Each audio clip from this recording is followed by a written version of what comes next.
Good evening, everybody. My name is Brian Franks. This is Unit 3 video discussion. More detail on the communication management plan. McDonald 2017 discusses 5 techniques or methods on how to effectively communicate as a project manager. The first is to be an active listener.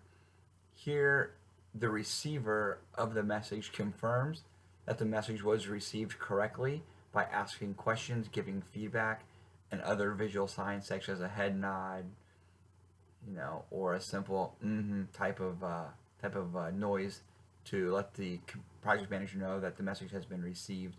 Second is through nonverbal communication. Only 7% of all communication is verbal. 38% is the quality of the voice, such as the tone, the speed, the inflection, and the other 55% is through body language, your posture, your eye contact. Um, the next technique or method to effectively communicate is uh, about friendliness, trust, and respect. This is earned through open, honest communication. Just because you have a title of project manager doesn't mean people are going to like you, trust you, or even respect you. This is earned through being, again, open, honest, and being completely transparent with your team and your staff. The next technique is to be open minded.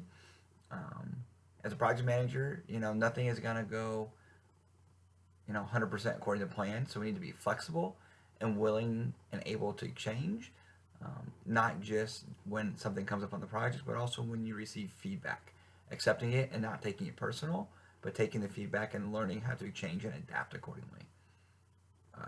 The fifth technique or method to communicate effectively as a project manager by McDonald is feedback and collaboration. Honestly, everything works better as a team. We all are assigned to different tasks within the project, but our ultimate goal is to have the same final outcome, and it will only be achieved if we work together as a team. Katie Parker lists 7 do's and 6 don'ts for a project manager when communicating with project teams and the stakeholders. The 7 do's are as follows: to involve the team in decision making, to use software for scheduling and planning, to celebrate the small victories, have a communication plan in place and then stick to it, to set expectations early, to be clear and direct, and then to know your audience. The 6 don'ts that she talks about is, you know, don't have a meeting just for the sake of having a meeting. Have a purpose for your meeting. The second don't is to not get stuck in the blame game.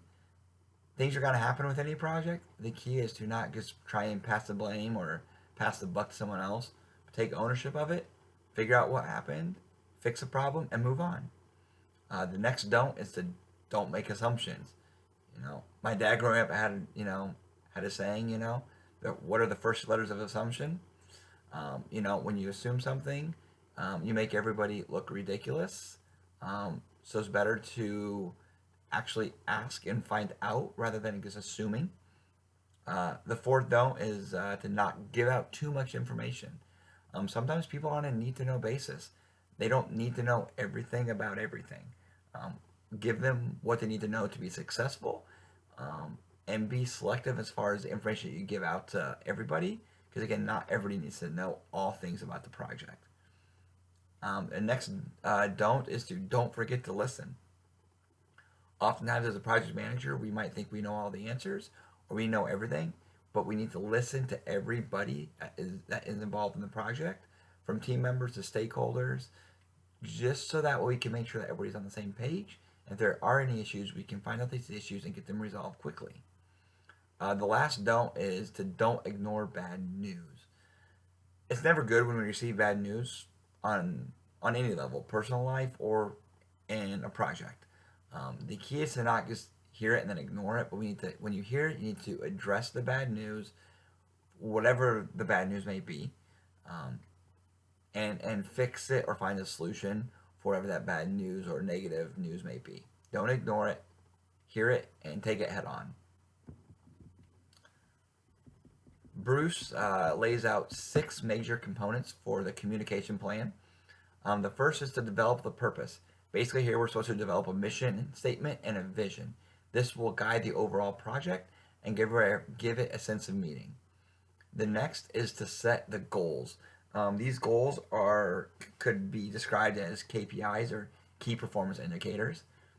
The third major component would be to determine the key players, who does what and when. The fourth major component would be to discuss and lay out the task dependencies, what tasks are dependent on others, and then what tasks can also be done parallel to one another. The fifth is to be realistic on time and scale.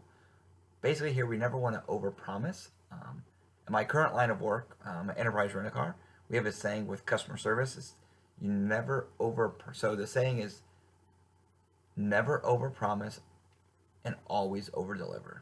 Basically, you never want to say you can do something for X amount of dollars and Y amount of time, and you go either over budget and or over time. It's always best to say it might take, $100,000 in 3 weeks, and you do it in $90,000 in 5 days. It's always best to give yourself a little bit of a buffer. The last component is to be able to adjust when need be. Like I already mentioned, during projects, things come up and we need to be able to be flexible and to take it when it comes and know that it's going to be okay if it doesn't go exactly as you plan. So why is the communication plan vital for project success? Well, Frost describes the communication plan as being vital for success for four separate but distinct reasons. One is that the communication plan sets standards for how and when communication takes place. Secondly, the communication plan increases the consistency of how the project is handled.